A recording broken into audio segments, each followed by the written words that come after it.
Hello সবাইকে, আশা করি তোমরা সবাই খুব ভালো আছো। আজকে আমি তোমাদের সাথে যে কেকটা শেয়ার করছি এটা একটা ম্যাঙ্গো কেক। আর এই ম্যাঙ্গো কেকটা একদম রিয়েল ম্যাঙ্গো দিয়ে তৈরি। এই কেকটা যে নিয়েছিল সে নিয়েছিল তার বাড়ির গোপালের জন্য, তাই সেই থিমেই এই কেকটা তৈরি করা হয়েছে। এটা ছিল একটা 1 পাউন্ডের কেক।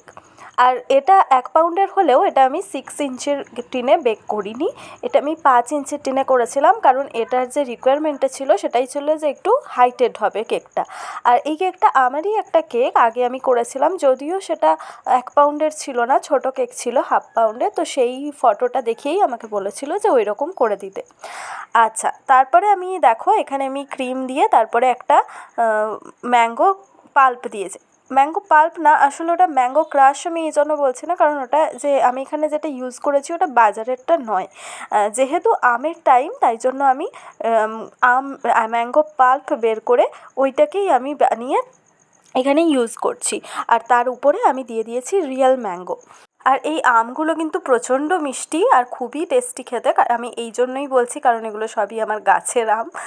তো যাই হোক, দেখো আমি আবার ফার্স্ট লেয়ারিংটা করে আবার সেকেন্ড লেয়ারিংটা করছি, আর ওই একইভাবে করছি, রিপিট করছি। আচ্ছা, আরেকটা কথা এখানে বলে রাখি, আমরা যখন বাজার থেকে যে ক্রাশ কিনে আনছি এবং সেটা দিয়ে কাজ করছি, সেই কেকের যে দাম হয় সেই কেকের দামের সাথে কিন্তু এই ফ্রেশ ফ্রুট যখন আমরা ইউজ করি সেই কেকের দামের তুলনা হয়, ঠিক আছে? মানে দুটোর পার্থক্য হয়, কারণ ফ্রেশ ফ্রুট যখন আমরা ইউজ করছি সেটার দাম কিন্তু একটু বেড়ে যায়। সেটা কী ফ্রুট ইউজ করছি সেই হিসেবে সেইটার আমাদের কত কস্টিং পড়ছে বা যে যেভাবে কস্টিংটা ধরে সেই হিসেবে আমাদের তখন প্রাইসিং সেট করতে হয়।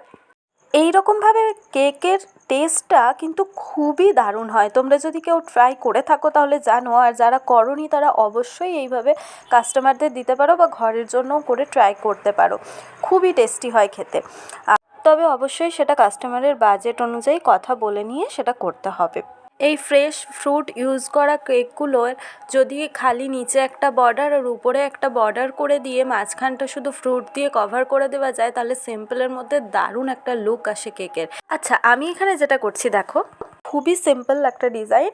আমি জাস্ট সবুজ কালারের ক্রিমটা দিয়ে পুরোটা করে নেব এবং তারপরে একটা স্টার নজল নয়, এটা একটা 6B নজল ছিল, 6B নজলে আমি হলুদ কালার দিয়ে জাস্ট বর্ডারটা করে দিচ্ছি। ওই সেম বর্ডার উপরেও করে দেবো, নিচে যেরকম করেছি যেটা দেখতে পাচ্ছ। এবং আমি একটা ছোট হাঁডি নিয়ে এসেছিলাম, ঘট মতো, তো ওই ঘটটাকেই আমি ওপরে প্লেস করে দিচ্ছি, আর ওটার ভিতরেও আমি কিছুটা ক্রিম দিয়ে দিচ্ছি। আর তারপরে যেরকম মাখনটা পড়ে ওই রকম টাইপের করে আমি ওই পুরো হাঁডিটা কভার করে দেবো। আর একটু আমি পিছনেও ক্রিম দিয়ে দেবো সাপোর্টের জন্য, কারণ ওটা যখন সেট হবে তাহলে হাঁড়িটা নড়ার কোনো চান্স থাকবে না। ওই জন্য আমি একটু পিছনে সাইডেও আমি ক্রিম দিয়ে একটু সাপোর্ট দিয়ে দিয়েছি।